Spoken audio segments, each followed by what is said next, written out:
What is going on, everyone? Welcome to another video from Featured Tech. In this video, I'm going to be showing you how to pair your Wyze active noise cancelling headphones to your device. Before we get into the video, make sure to subscribe. It definitely helps out the channel. Let's get into it. So to pair your Wyze active noise cancelling headphones, all you have to do is actually hold this power button right here for 1 to 2 seconds until you see the light right here flashing blue and red. So let's do that now.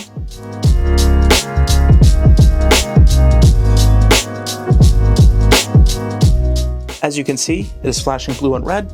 That means it's ready to be paired with your device. So this was my video on how to pair your Wyze active noise cancelling headphones. If this video was helpful, make sure to like and subscribe. And if you have any questions, leave them down below. Hope you have a great day. Take care.